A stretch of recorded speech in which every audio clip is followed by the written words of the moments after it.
Hello class. In this video I want to introduce you to Fastify, which is a great web framework when working with Node.js. And as the name suggests, it's super fast. Indeed, if you do any amount of Googling, you'll find so many benchmarks and tests to show how Fastify is actually faster than Express and Happy and even Koa, which is a super fast web framework. But take those with a grain of salt because they do, like most of the time, test the amount of requests the framework can take per second, and it is faster in most use case scenarios, but in the traditional scenarios and the most common ways our applications are exposed, it's not that much faster, but it's still faster. But when people talk about Fastify, a lot of times they focus on performance, but they overlook the ecosystem that Fastify brings and the amount of great tools that come with it, which we'll get to in this video. And I really like how Fastify does a bunch of things that we'll see in terms of like structure and how the backend comes together. Anyway, enough of the theory and let's actually get to the code. Alright, so here my desktop, and I create a new folder. Let's call it, I'll just call it fast. And let's open that with VS Code. So let's open the terminal. Let's initialize this project. So let's say npm init -y. And then let's install Fastify. So npm install Fastify. And I'll show you how to set up a basic project. Let's create a new file here, call it server.js. Let me make this bigger. So let's import Fastify. So const Fastify equals require Fastify. And let's create our app. So const app equals Fastify, like this. Let's create our first route. So app.get, just slash, and then, so for Fastify, usually we have, instead of rec and res, like what you're used to in Express, we do here request. Of course, these are arguments. You can name them anything you want, but usually you want to stick to this convention because usually when you find some code, it will be written this way. So here we have request reply, and then we do our function. And here, this is the hello world. Let's just return hello world. And you might already see a difference here. We can actually just return stuff, and our route handler will know that this is the response and actually send the code 200 and send this back as a response payload for the endpoint. So let's start our app. So we'll say app.listen, say port 5000, and then we'll do a callback here and just console log and say server up at http://localhost:5000. So far, the syntax should be really familiar to you if you've already worked with Express. All right, let's open our terminal and say node server.js. And there we go, our server is up. And if we open a new terminal and say curl localhost 5000, or if you access it on the browser, we're going to get our hello world. So that's our basic app set up. And if we want to have some routes somewhere else, let's say we create a new file in routes / say we have some posts, we do post.js, and here we can export. So we'll say module.exports, and we can export an async function. We can call it anything. Let's call it routes. And usually we pass it a Fastify instance and an options in case we actually want to pass these from the server.js. So we can do this. And inside of here, we'll do Fastify. Let's say we'll have a get route for all the posts. We'll say /, and then here we'll say an arrow function. And for now, I'm going to leave it empty because we're not going to use anything. We're just going to return an empty array and save. And now to use these, we can simply go here and say app.register. And we can import this actually here. We'll say const or post routes equals require. And from the same directory /routes /posts. And here we'll say post routes. And we can give some options, and we can say here, I think we can do prefix here and say we want to prefix those routes by /API/posts. Pretty sure this works. Let's restart our server. So stop here and then do node server.js again. And let's do curl localhost /API/posts. And there we go. We get an empty array. That's how we set up our routes and import them. But now I'm actually going to delete everything and start over again to show you a better way of doing this. I just wanted to show that way so that you can see a way that's familiar to Express. That way you can see that it can work that way as well. So now instead of all of that, we can go to our terminal. I'll close this one. And we can say npm init fastify and hit enter. Let's let it fetch all the files. And while it does that, make sure to like this video and subscribe for more future videos. Alright, so now it's given us some instructions here. So let's follow them. So npm install to install all the dependencies. And let's check out this project. So we have a package JSON, and we see we have a bunch of Fastify dependencies, which we'll explain in due time. So here in our app.js, we have an interesting piece of code. So we have here, it exports an app, and this function takes the Fastify instance, and then it does this register autoload for these two things. So number one is this plugins, which is this folder here, which we'll get to later. And number two is the actual routes. And what autoload does basically is that it gets all the routes from here and then loads them into the app and adds them. And what's really nice, okay, let's see. Okay, it's done installing, so we can simply say npm run dev, or actually just start for now. And in new window, we can say curl localhost 5000. Okay, actually it's not 5000, by default it's 3000.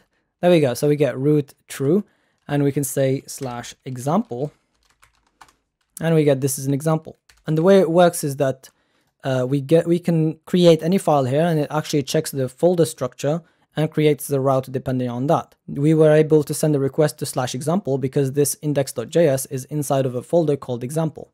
So here, if we just create a new file and call it posts/index, or actually I'll call it posts.js so that because the name doesn't matter, but I don't want the same name for multiple files. It's kind of confusing. So here we can copy the same from this index, paste it here, and we can say just return an empty array.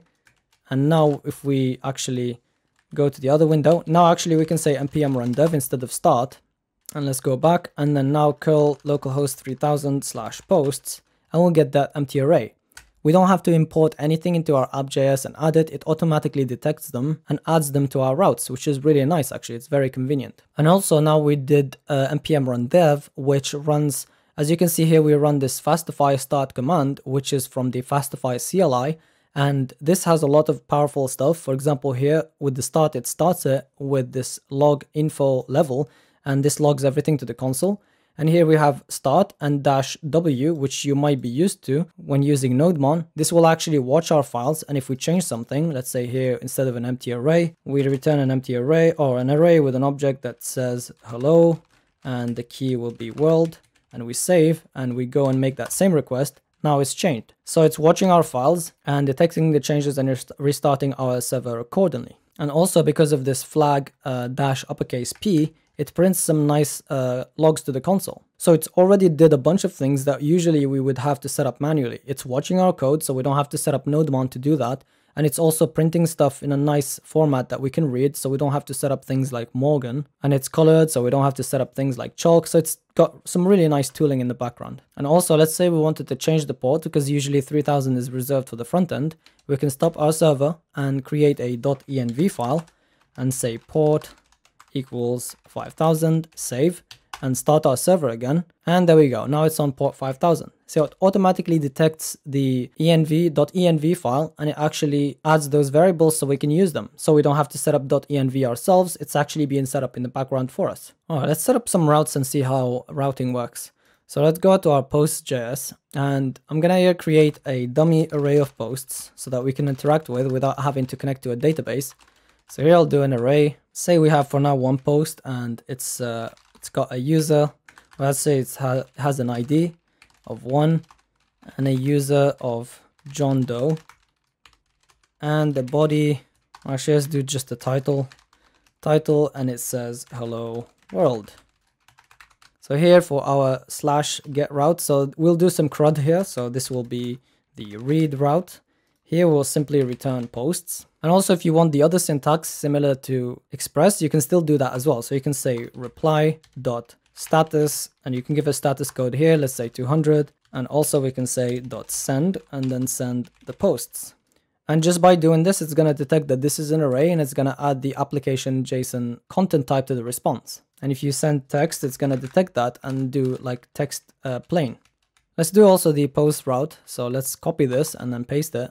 So we can only change the method here, say post, and this will be to the same route. Here we can take the input from the request body, and we'll do that by saying const, and we destructure the title and the user from request.body. And it's by default set up to parse application JSON request body, so you don't have to set up a body parser or anything. Now that we got that, let's actually make this into a new post, say const new post equals, and we do the same title and user.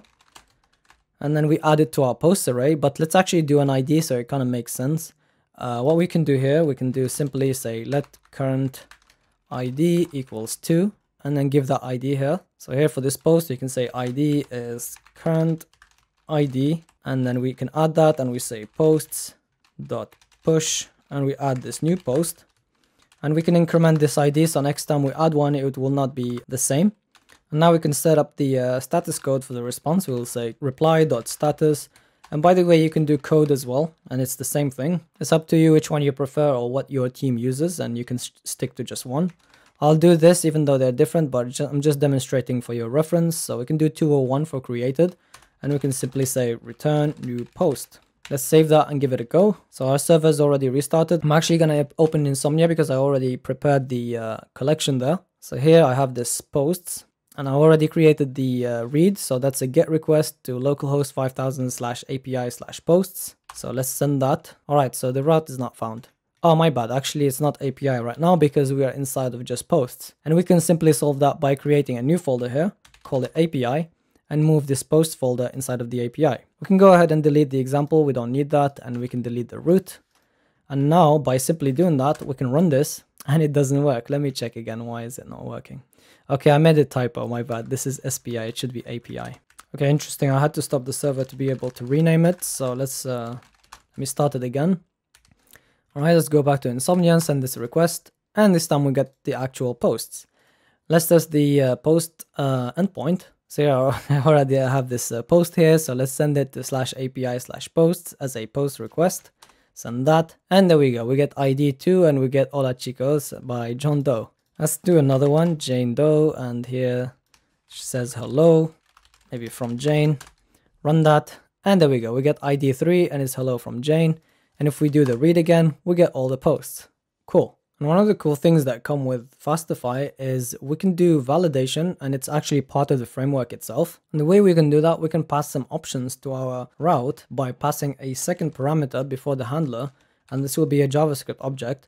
And actually we can create it up here and then pass it. So let's call this post options and create it up here. So we can go here and say const post options equals a JavaScript object. And here we can do a bunch of things. So we can do schema, and we can actually manage the schema of the request and specify certain things. For example, we can specify in the body, and we can specify the type of the body and what fields that we want. For example, we can say type object, so this means the body has to be an object, and we can say required and do an array. And for example, for our route, we require the user to send us a user and a title. We can add these as strings, so user and title, and do that. And we can also say properties and open an object, and then do so the title, and we can give it a type like this and say string. And then we can repeat this and do the same for user, because the user is a string as well, and save. And now if we go back to Insomnia and go to the create route, if we, for example, remove the user and send this, it will give us a bad request error and say body should have a required property user. And also if we remove the title, I don't know if it's going to show both. Okay, it's checking title first. So now if we have title, it's going to check user. And if we have both, it's actually going to create it. So that's cool. We can also do serialization, or in other libraries, it's called transformation, which is transforming the response. Let's say we want to remove the ID from the response because it's sensitive data. We can simply do that with Fastify by altering the response format. So here we have body. Next to body in schema, we can say response. And here we can say, we can actually, depending on the status code of the response, decide which fields are sent back. For example, here we're creating a post and we're sending 201 when it's actually successfully created. So we can say in response here, 201. And here we can say which fields should be returned when it's actually 201. So our response body will give it a type of object. And here for properties, we can give it the properties, and also we can cast them to different types like we did here. So here we can say title, and that would be of type string as we did up there. And here we can have the user as well, and save. And now if we go back to Insomnia, we create the same post, now we don't get the ID because we don't have it in our properties for the response. So that's a nice tool to have just out of the box. All right, let's create another route for fetching a specific post, which I like to call find. So here we have read, we have create, and let's copy this. It's going to be similar and paste it here. So this will be /:ID so that we get an ID and then we actually fetch that post. And here it says async, even though we're not doing anything async, but we could do. And here, actually, we're going to do a try catch block. So let's do try catch. And here we're going to try to find it. So we'll say const post equals posts.find. And we're going to find a post where post.id equals. And now we can use the request parameters. So request.params.id. And here we can fail. So we'll say, if we don't find it, we've given it an ID that doesn't exist. We can check if not post. And here we can actually use some nice utilities that come with Fastify. So we can say reply dot. Actually, here it's not giving us any suggestions. But what we can do to change this, actually, we can do a nice thing. We can use the JS doc here. So do /* tab. And here we have a block. If you don't know what this is JS doc. This is a way of documenting your code. And here we can tell the file what type of instance or what type of, I don't know, variable Fastify is. Actually, I'm not interested in options. We can just remove this. And we can give this Fastify a type. We'll say import and do string inside of here and say Fastify. And from Fastify, I'm interested in the Fastify instance.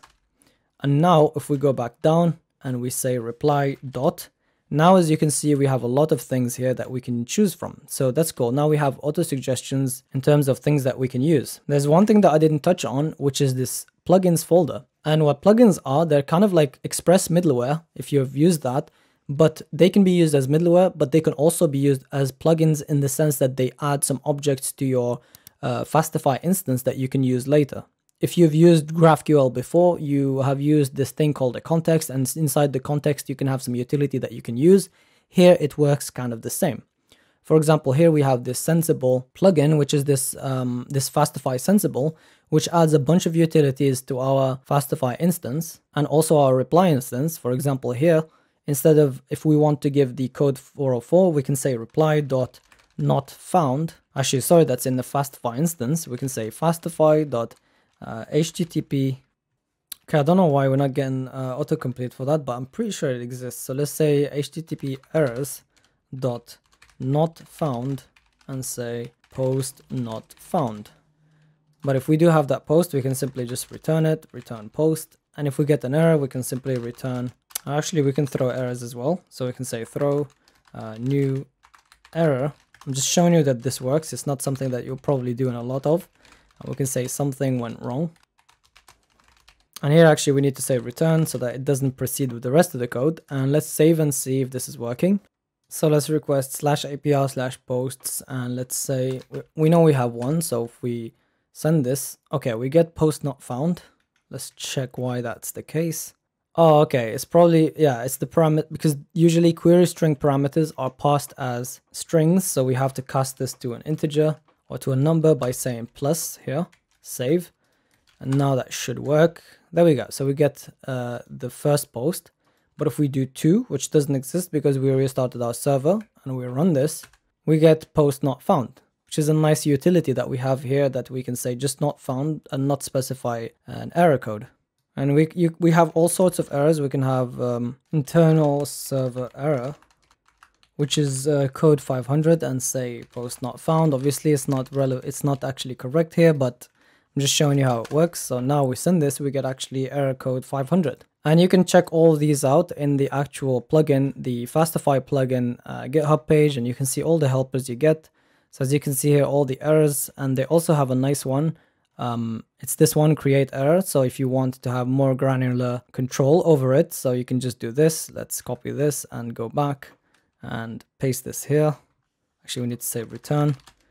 Actually, we can do something nicer here by extracting it or destructuring it. We can go up here and we can say const create error equals that. And now we can just say create error. So delete this and delete that. And instead of saying this video, it's a post. So this post does not exist. And as you can see now, it's much cleaner. Where's Insomnia here? So we send this. And there we go, we get 404 not found, this post does not exist. That's some of the nice things of using like plugins. For example, you get an example of how to create your own here. So here we have this support plugin. It's just a silly example to show you how it works. They included this. We have this sum support. So we do this fastify.decorate sum support, and then here this function returns the word hugs, and we wrap it in this FP, this Fastify plugin, so that it's a global plugin. So now by doing this decorate call, this sum support function will be available globally. So here in the post where we get the post and send it back, we can just do a silly thing here, say post.support equals fastify.sum support. I don't know why it's not giving me autocomplete. Usually plugins register and you can see them here, but maybe I just have to restart my VS Code or something. So here we do sum support fastify.sum support, and we save. And if we go back to Insomnia and we send this, actually change the ID to one that exists, we get support equals hugs. So as you can see, you can create your own plugin if you need it for anything and add it here. You can just include the file here and it would automatically load it and it will be available for you.